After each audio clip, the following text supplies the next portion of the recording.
সুন্নিয়তের নামে সুন্নিয়তের ব্যানারে এই ভণ্ডামি চলতেছে, এগুলো প্রতিহত করার কেউ কি নেই? এদের কারণে আল্লাহর জিকির করা বাদ দিয়ে মানুষ এখন এগুলো নিয়ে তামাশা করে আর সুন্নি নামে ভণ্ড বলে। এই হলো অবস্থা। তো আমরা শুরু করি, তাহির সাহেবকে দিয়ে প্রথম শুরু করি, দেখি কি অবস্থা।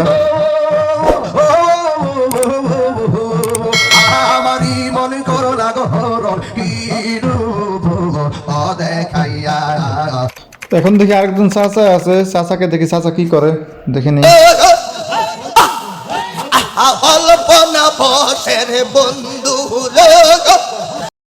এটাকে জিকির ছিল না ডিজে গান ছিল? আপনারা একটু কমেন্টে বলে দিয়েন। দেখি বক্তা চেঞ্জ করে দেখি সে ঠিক করে কিনা। মুর্শিদ আমার হুজুরের সঙ্গে মহিমা জাহানে মহল্লার মহল্লা বানাইয়া ধীরে ধীরে টানে। কি বুঝলেন? এটা দেখি আরো বেকায়দা অবস্থা। এখন কাকে দেওয়া যায় দেখি, আরেকজন দেখি।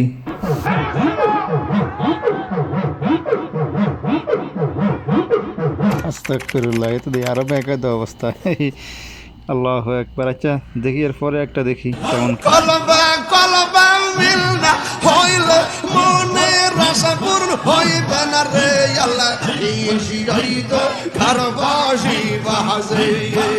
আর এটাতে তাহারি ভাই পুরো ফাড়িয়ে লাগছে এই সব কিছু, সর্বনাশ। আচ্ছা আচ্ছা ঠিক আছে, দেখি আরো কিছু দেখা যাক, দেখি পাওয়া যায় কিনা। প্রেমের বিষে দর্শে গজারি কি করিবে উবু উজাই তারি বিষে পরান যায়, প্রেমের বিষে পরান যায় রে। আল্লাহ আল্লাহ দেখা দেখা শত জালা করয় বসঙ্গন। আচ্ছা দেখি আমরা এখন কোরআন হাদিসের আলোকে কি বলে কোরআন হাদিস। আল্লাহ তায়ালার সঙ্গে সম্পর্ক স্থাপনের অন্যতম মাধ্যম হল জিকির বা আল্লাহকে স্মরণ করা। আল্লাহ তায়ালা পবিত্র কোরআনে বলেন, হে মুমিনরা, তোমরা আল্লাহকে অধিক পরিমাণে স্মরণ কর এবং সকাল সন্ধ্যায় তার পবিত্রতা ঘোষণা কর। এখানে আল্লাহর পবিত্রতা ঘোষণা বলতে জিকিরকে উদ্দেশ করা হয়েছে। সূরা আহজাব 4:1-4:2।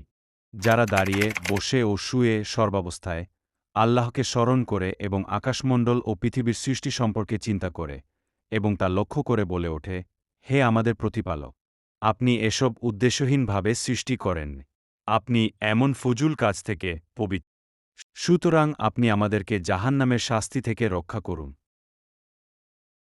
মুমিন তো তারাই যাদের সামনে আল্লাহকে স্মরণ করা হলে তাদের হৃদয় ভীত হয়। যখন তাদের সামনে তার আয়াতসমূহ পড়া হয় তখন তা তাদের ঈমানের উন্নতি সাধন করে এবং তারা তাদের প্রতিপালকের উপর ভরসা কর। কখনো জিকির থেকে গাফেল বা অমনোযোগী হওয়া যাবে না। জিকির থেকে গাফেল হলে সৃষ্টির ওপর আল্লাহর পক্ষ থেকে নানা বিপদাপদ নাজিল হয়ে থাকে।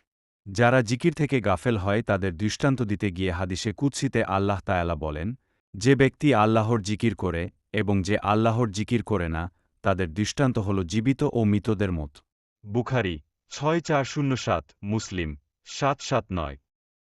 এ কারণেই জগৎ বিখ্যাত ইসলামিক স্কলার ইমাম ফখরুদ্দিন রাজি রহমাতুল্লাহি আলাইহি জিকিরকে ৩ ভাগে ভাগ করেছেন। এই মুখের জিকির কোনো চিন্তাগবেষণা ছাড়াই জিহবার উচ্চারণে জিকির করা। সুবহানাল্লাহ, সুবহানাল্লাহ, আলহামদুলিল্লাহ, লা ইলাহা ইল্লাল্লাহ, আল্লাহু আকবার, লা হাওলা ওয়ালা কুওয়াতা ইল্লা বিল্লাহ, বিসমিল্লাহ, হাসবুনাল্লাহ, আস্তাগফিরুল্লাহ, কুরআন তেলাওয়াত ইত্যাদি মুখে উচ্চারণ কর। অনেকে আবার জিকিরকে ৭ ভাগে ভাগ করেছেন। আর তা হল, এই চোখের জিকির, আল্লাহর ভয়ে চোখ দিয়ে প্রবাহিত হওয়া। এ কানের জিকির, মনোযোগ দিয়ে আল্লাহর কথা শোনা। এই মুখের জিকির, আল্লাহর প্রশংসা করা। এই হাতের জিকির, দানসাদকা ও কল্যাণকর কাজ করা। এই দেহের জিকির, আল্লাহর বিধান পালন করা।